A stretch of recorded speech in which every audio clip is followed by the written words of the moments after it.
नमस्कार दोस्तों, मैं कमर आलम न्यूज़ इंडिया टीवी से सदैव सत्य के साथ। कैमरामैन राज चौधरी का इस टाइम अवखला विधानसभा क्षेत्र में है, वार्ड नंबर 102 सीट पर। ये भारतीय जनता पार्टी के मंडल अध्यक्ष, क्या नाम है आपका? चरण सिंह जी। अब हम इनसे बात करते हैं कि इस टाइम पे जो एमसीडी इलेक्शन का माहौल बना हुआ है, जिस तरह से आम आदमी पार्टी ये बोल रही है कि क्या नाम इसका बीजेपी सरकार ने डर के मारे इलेक्शन आगे बढ़ा दिए हैं, तो इनकी क्या प्रतिक्रिया है और ये किस दिशा में अपनी पार्टी के लिए काम कर रहे हैं और किस तरह से दिल्ली की जनता को देख रहे हैं? सर नमस्कार। बीजेपी पार्टी जो है कभी भी चुनावों से दूर नहीं भागती है। बीजेपी कार्यकर्ता अब एक हफ्ते के बाद चुनाव करो हमेशा तैयार रहते हैं। बीजेपी पार्टी कभी आज तक नहीं भागी है चुनाव से दूर। और रहा केजरीवाल जी में यूपी में गए थे, सीटों पर लड़े, सब कम से कम 3 सीटों पर जमानत बचा पाए हैं, बाकी सब पे जमानत जब्त हुई है। उत्तराखंड में सिर्फ 2 सीटों पे जमानत जमा पाए, बाकी सब पे जमानत जब्त हुई है। तो बीजेपी पार्टी तो 24 घंटे उसके जो कार्यकर्ता हैं 24 घंटे रात दिन संगठन के बारे में लगे रहते हैं हमारे साथ, कोई डरती नहीं कभी भी इस चीज़ से। सर लेकिन इलेक्शन जो आगे बढ़ा है, ये इलेक्शन कमेटी भी बोल रही है कि बीजेपी के द्वारा उनसे कुछ ऐसे मुद्दे रखे गए जिसकी प्रतिक्रिया चल रही है, उस पर काम चल रहा है, बात चल रही है कि, लेकिन ये स्पष्ट नहीं हो पा रहा है कि वो मुद्दे क्या हैं। आम आदमी पार्टी तो साफ बोल रही है कि बीजेपी ने डर के इलेक्शन आगे किया है। उसका रीज़न ये है, जो इसका परिसीमन करना है, जो हमारे 272 वार्ड हैं उसको 41 कर रहे हैं। एक ही सिर्फ दिल्ली के अंदर एक ही मेयर रहेगा, और ये हमारा फैसला नहीं है, ये चुनाव आयोग का फैसला है। और हाँ, चुनाव, और इसलिए इसलिए 140 वार्ड इसके लिए किया जा रहा है, एक ही मेयर रहेगा। इसमें क्या है कि ये जैसे कि ये हमारे जो 23,000 करोड़ रुपए जो केजरीवाल जी हैं वो खा गए एमसीडी का पैसा, उनको हमारे एमसीडी को फंड ही नहीं दिया, लोगों को तनख्वाह नहीं मिली। आज सारी नर्सरी देखो जाकर, सारे पेड़ सूखे पड़े हैं, कोई डेवलपमेंट ही किसी का किसी भी तरह का, ना पल्ली है ना यहाँ के जो ट्वेल है वो भी खराब पड़े हैं सारे किसी भी तरह से।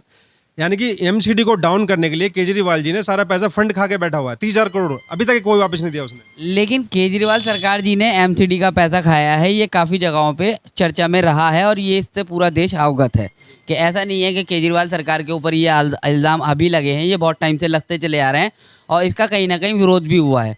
जैसे आम आदमी पार्टी ने शराब के ठेके खोल दिए, जबकि ये अलाउड ही नहीं है कि किसी रिहायशी एरिया में शराब के ठेके खोले जाए। आप इस मुद्दे पे आपकी पार्टी ने काफ़ी बड़े लेवल पर प्रदर्शन भी किया था, तो आप उसमें किस तरह से देख रहे हैं?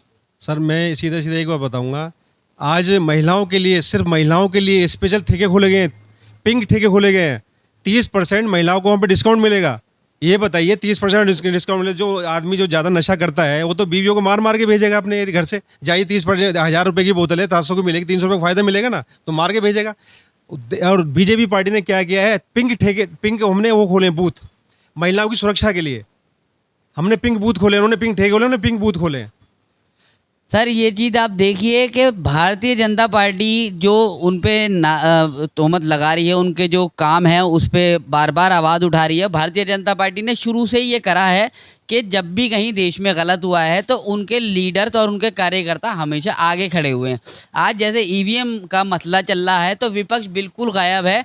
अगर मेरे ख्याल से यहाँ पे भारतीय जनता पार्टी की सरकार विपक्ष में होती या किसी और पार्टी के राज में ऐसा होता तो शायद आज डिसीज़न या फैसले कुछ और होते, लेकिन विपक्ष कहीं ना कहीं कुछ कमज़ोर दिख रहा है और कहीं ना कहीं उनमें कोई कमी है जिस वजह से वो शांत बैठ रहे हैं। भारतीय जनता पार्टी अपनी जगह पर अटल है, उनका कोई भी नेता ऐसा कोई गलत बयानबाजी करता हुआ नहीं दिख रहा कि ईवीएम में हमने ये करा है। रिकॉर्डिंग्स आ रही हैं, बहुत सारी चीज़ें आ रही हैं, लेकिन अभी इसका कोई स्पष्टीकरण नहीं हो पाया है कि ये सही है या गलत है। तो दिल्ली एमसीडी चुनाव की यहाँ बात चल रही है, तो यहाँ पर जैसे केजरीवाल की सरकार आम आदमी पार्टी फुल बहुमत से आई है, तो आपको क्या लग रहा है इस बार एमसीडी चुनाव के बाद जो इलेक्शन होंगे उसमें दिल्ली में भारतीय जनता पार्टी फुल बहुमत से आती हुई दिख रही है आपको? 200% मैं कहता हूँ बीजेपी की सरकार एमसीडी में 3-4 बार रिपीट करेगी, क्योंकि केजरीवाल के खिलाफ ने आज जो गरीबों के लिए हित में जो काम करने थे ना, उसने वो काम नहीं किए। आज ये बताइए, एक 250 ठेके थे, आज 850 ठेके खोल दिए। क्यों खोल दिए? मंदिर हो, मस्जिद हो, उसके सामने क्या मतलब, स्कूल तक के सामने ठेके खोले इन्होंने। हमने अभी एक वीडियो शूट करा था, उसमें स्कूल और शराब के ठेके में सिर्फ एक दीवार का फर्क है, आपको याद होगा, आश्रम में है, वो हमने सील कराया है। वो सील हो गया है। हाँ, वो हमने खुद खड़े होकर सील कराया। अभी हमने पिछले 10 दिन पहले सील कर दिया वो ठेका, हमने खुद कराया। हमारे माननीय अध्यक्ष जी दिल्ली के प्रदेश के आदेश गुप्ता जी आए, उनके समर्थन के साथ लेके हमने खुद आदेश गुप्ता जी ने उसको सील किया है। चलिए, ये बहुत अच्छी खबर है। देश का भविष्य बच्चे होते हैं, देश का भविष्य वही लड़के और लड़की होते हैं जो स्कूल जाते हैं। जैसे कि मोदी सरकार बोलती है बेटी बचाओ बेटी पढ़ाओ, तो यहाँ पे सेंट्रल गवर्नमेंट इस तरह के नारे दे रही है, लेकिन स्टेट गवर्नमेंट जो कि अरविंद केजरीवाल की सरकार है, जो लेडीज़ को फ्री सेवाएं देने की बात कर रही है, वहीं पर वो 30% डिस्काउंट दे रही है लेडीज़ को शराब के ठेकों पर, जो कि पिंक ठेके हैं। तो क्या ये वाकई में देश के हित में आम आदमी पार्टी आम लोगों की पार्टी है? मैं इस चीज़ से बिल्कुल भी सहमत नहीं हूँ कि स्कूल के पास शराब का ठेका हो। आदेश गुप्ता जी जो कि दिल्ली के बीजेपी पार्टी के अध्यक्ष हैं दिल्ली, तो उन्होंने अपने नेतृत्व में उनके पार्टी के लोगों ने उनके साथ सपोर्ट के उन्होंने ये काम करा और ये ठेका बंद करवाया। ये बहुत अच्छी चीज़ है। और कोई भी नेता वही होता है जो जनता के लिए आवाज़ उठाता है, जनता के लिए खड़ा होता है, वोट मांगने के लिए नहीं। आज के टाइम में अगर आप यूपी इलेक्शन ख़त्म होने के बाद देखें तो कोई भी नेता रैली करता हुआ नहीं दिख रहा आपको।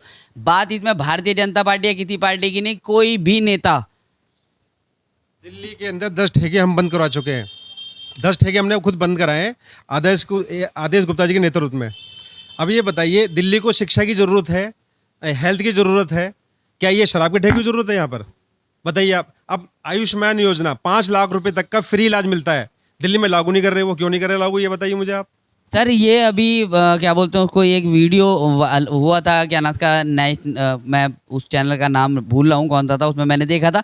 उसमें जो आपका योगी आदित्यनाथ का क्षेत्र है गोरखपुर, वहाँ पर जनता ये बोल रही है हमारा ये कार्ड बना है, लेकिन हॉस्पिटल हमें ले नहीं रहे, हॉस्पिटल हमारे इस कार्ड को एक्सेप्ट नहीं कर रहे। नहीं, अगर जिसने भी बोला है वो गलत बोला है। आप मेरे साथ चलिए, मैं इलाज 5 लाख रुपए तक का करीबी प्राइवेट हॉस्पिटल में मैं इलाज कराऊंगा। सर आप बीजेपी के कार्यकर्ता हैं और नहीं, आप बीजेपी के कार्यकर्ता हैं, बीजेपी का एक हिस्सा हैं, तो आपके कहने से मेरा तो क्या पूरे देश का इलाज, वो पूरे क्षेत्र का इलाज हो जाएगा। लेकिन एक आम आदमी की बात, आम आदमी की मैं बता रहा हूँ, अगर वो आम आदमी गया है तो उसको मिसगाइडेड है या उसको समझ नहीं आया। आप कोई भी चले जाइए प्राइवेट हॉस्पिटल में, आयुष्मान कार्ड आपका होना चाहिए, जहाँ पर बीजेपी गवर्नमेंट है। अगर आप उसको आयुष्मान कार्ड को दिल्ली में ले गए तो कहाँ चलेगा नहीं वो। अगर बीजेपी जहाँ बीजेपी की सरकार है वहाँ पर आयुष्मान कार्ड यहाँ पर अलाउड किया होगा सभी को। सर यूपी में तो योगी आदित्यनाथ जी की सरकार है और उन्होंने यूपी की जनता को भरोसा दिलाया, यूपी की जनता ने उन्हें वापस मौका दिया देश को, प्रदेश को चलाने का। कहीं ना कहीं उन्होंने कुछ करा और प्रदेश की जनता ने उनमें भरोसा देखा तो वो वापस आए हैं। इसमें कोई दो राय नहीं कि उनको लाया गया है, उनको जनता ने ही चुना है और जनता के ही माध्यम से वो वापस से काम कर रहे हैं। लेकिन सर आप जैसे आदेश गुप्ता जी हैं और मोदी जी तो खैर बहुत बड़ी बात हो जाएगी क्योंकि देश के प्रधानमंत्री हैं, तो जो बीजेपी के आला नेता हैं, कहीं ना कहीं आप उनसे जितनी आसानी से मिल सकते हैं आम आदमी नहीं मिल सकता। तो इसलिए आयुष्मान कार्ड की बात भी आप अगर करें तो वो वैल्यूबल नहीं होगी क्योंकि आप एक हिस्सा हैं बीजेपी का। मैं अभी भी कह रहा हूँ, फर्स्ट टाइम आपने मुझे बताया, ऐसा किसी का तो हुआ नहीं है। जो भी आयुष्मान कार्ड लेके गया है सभी को फ्री इलाज मिला है। या तो वो जिसने भी बोला है गलत बोला है, या तो वो किसी अदर पार्टी के विपक्ष पर होगा, ऐसा बोला होगा। 100% इलाज मिला है सभी को। चलिए खैर, इनका कहना ये है कि बीजेपी पार्टी ने जो भी नीति और लागू करी है उन पे बीजेपी पार्टी काम करती रही है। अब हम बात करते हैं, आपका नाम? घनश्याम। घनश्याम जी, आप ओखला विधानसभा क्षेत्र में हैं, तो यहाँ पर जो अभी अमानतुल्ला खान जो कि आम आदमी पार्टी के हैं, लोग ये कहते हैं और ओखला में दिख भी रहा है काम होता हुआ, तो उसका पूरा क्रेडिट अमानतुल्ला जी को जा रहा है, जबकि एमसीडी में पिछले 15 साल से भारतीय जनता पार्टी है। अगर एमसीडी का काम हो रहा है तो कहीं ना कहीं वो भारतीय जनता पार्टी करा रही है, ना कि आम आदमी पार्टी। तो आप किस तरह से दिल्ली की जनता को भरोसा दिला रहे हैं कि हम वाकई में जनता के साथ खड़े? नहीं, हमारा जो ओखला का क्षेत्र है यहाँ आम आदमी पार्टी का कैंडिडेट हैं अमानतुल्ला, और यहाँ पे काउंसलर भी आम आदमी पार्टी का है, तो नेचुरल काम भी वही कराएंगे क्योंकि यहाँ से बीजेपी जीती हुई नहीं है, तो यहाँ से काम भी उनका ही बनता है। और यहाँ काम ओखला क्षेत्र में अच्छा हो रहा है, रोड का, नालियों का काम अच्छा हुआ है, और ये या तो अमानतुल्ला के उसमें हुआ हो या एमसीडी के उसमें हो, काम अच्छा हो रहा है। ये बीजेपी के फंड से हुआ है। ये जितने भी काम यहाँ पर हो रहे हैं कहीं ना कहीं सेंट्रल गवर्नमेंट इनका फंड रिलीज करती है, तभी जाकर के स्टेट गवर्नमेंट इसको करती है। स्टेट गवर्नमेंट के बाद अपना खुद का कोई फंड नहीं होता है, कुछ जगहों पे होता है, लेकिन जो बेसिकली फंड आता है वो सेंट्रल गवर्नमेंट करती है। अगर बीजेपी गवर्नमेंट के ऊपर इल्ज़ाम लगाया जा रहा है कि बीजेपी गवर्नमेंट ने देश में जिस तरह से बातें चल रही हैं, हर किसी की अपनी अपनी प्रतिक्रिया होती है और होती रहेगी। मेरी अलग है, किसी दूसरे चैनल की अलग होगी। आज ये भाई कुछ बोल रहे हैं, वो भाई कुछ और बोलेंगे। तो हमारा सीधा सा मकसद ये है कि लोग जो हैं किसी के बहकावे में ना जाएं, अपने मत का सही इस्तेमाल करें। जो पार्टी आपके साथ पिछले 15 सालों से कार्य कर रही है, जिस पे आपने भरोसा जताया है, हो सकता है कहीं ना कहीं आम आदमी पार्टी बीजेपी से अच्छा काम कर रही हो, लेकिन आप ये देखिए कि अगर आम आदमी पार्टी कहीं अच्छा काम कर रही है तो उसके पीछे सपोर्ट बीजेपी की आ रही है। अगर BJP Damodar Das Modi ji fund release ना करें तो आम आदमी पार्टी जो अरविंद केजरीवाल फ्री बस सेवा दे रही है, मैं मानता हूँ अरविंद केजरीवाल लोगों को तनख्वाह भी नहीं दे पाएंगे। इलाज अगर 10 रुपए की टिकट में क्या फ्री है, दो तो फिर एजुकेशन बच्चों को फ्री दो ना आप। सर 10 रुपए के टिकट की बात मैं आपको बताता हूँ कि जो डीटीसी का स्टाफ है उसकी तनख्वाह आज की डेट में 28 से 29 हज़ार होनी चाहिए थी, जो 19 से 13 हज़ार रुपये दी जा रही है। एक चीज़ और मैं बताता हूँ आपको, हमारी जब ये यहाँ पर कांग्रेस की सरकार थी, शीला दीक्षित जी थी, 6000 बसे थे। आज 6000 बसों में पता नहीं, वैसे 250 बसें रह गई हैं सिर्फ। सर यहाँ किस बात का बसें तो है नहीं, टिकट किस बात का फ्री है? सर मैंने इस पर अभी इंटरव्यू करा था, लेडीज़ बोल रही थी कि फ्री सेवा है। कनॉट प्लेस का मेरा इंटरव्यू है, मैंने उसमें ये पूछा था कि आपको फ्री सेवा दी जा रही है, लेकिन बसों की सर्विस घटा दी गई है। पहले आप 1 घंटा पहले पहुंचते थे, अब आप 1 घंटा लेट जा रहे हो, लोगों की नौकरियां भी जा रही। 6000 बसों में से 250 बस रह गई कहाँ से? अभी बोला था उन्होंने कि हम दिल्ली के अंदर 11000 बसें लगेंगी, आज तक एक बस नहीं आई है। टोटल जो हमारी 6000 बसें थी वो भी खत्म कर दी है इसने। अब जो कुछ प्राइवेट बसें लगाई हैं चल रही हैं, फिर भी लोगों को फैसिलिटी नहीं मिल रही है। दिल्ली के अंदर सबसे बड़ी बात, कोई फ्लाईओवर नहीं बना आज तक, कोई स्कूल नहीं बना। इन्होंने 50 कॉलेज खोलने के लिए बोला था, आज तक एक कॉलेज नहीं खोला इन्होंने। आज तक कोई स्कूल नहीं खोला, जो पुराने स्कूल हैं उनको रेनोवेट कर दिया है बस। आज एमसीडी सरकार में आज देखिए कम से कम 1100 स्कूल खुले हैं अभी, देखिए जाके आप वर्ल्ड क्लास आप जाके चेक करिए। आप जैसे प्राइवेट जो स्कूल होते हैं ना, उस तरह उससे भी अच्छे खोले, उससे भी अच्छी कुर्सियाँ चेयर है, बच्चों के खेलने के लिए पार्क है उसके अंदर, खिलौने उसके अंदर, इतनी फैसिलिटीज है। एमसीडी के पार्क स्कूल देखिए जाके आप। सर वो तो सेंट्रल, वो तो स्टेट गवर्नमेंट के अंडर आता है ना, वो स्टेट गवर्नमेंट काम करा रहा है। एमसीडी के जो स्कूल है, एमसीडी के स्कूल में बताऊं, जो स्कूल एमसीडी के अंडर में आते हैं। अभी हमने एक लाजपत नगर के अंदर एक लाल वो था, लाल हॉस्पिटल, आज उसके अंदर बेड भी होंगे उसके अंदर, और उसको टूट के नया हॉस्पिटल अभी ओपनिंग की है हमने उसकी। हाँ अभी ओपनिंग नहीं, अभी उसका रिबन काटा है, उसको काम शुरू हो जाएगा उसके अंदर। उसके अंदर वर्ल्ड क्लास एम्स के अंदर जो सुविधाएं मिलती हैं सारी उसके अंदर मिलेंगी सुविधाएं। ये हमारे सुनील सैदी वाइस चेयरमैन, उन्होंने किया है, वहाँ के काउंसलर ने अभी। चलिए खैर, भारतीय जनता पार्टी की सरकार रहे या आम आदमी की पार्टी की सरकार रहे या कांग्रेस की सरकार रहे, देश को काम चाहिए, देश को रोजगार चाहिए, जिसमें हर सरकार हर टाइम पे जनता का टारगेट रहती है। जनता कहीं ना कहीं किसी ना किसी पार्टी से खफा रहती है, क्योंकि इसमें जनता बोला जाता है, लेकिन ये काम होता है विपक्ष में बैठे हुए नेताओं का। जैसे अभी कल एक हादसा हुआ है राजस्थान में, जिसमें क्या उसका बहुजन समाज का एक शख्स को मार दिया गया, और उस वहाँ पर सरकार किसकी है? कांग्रेस की।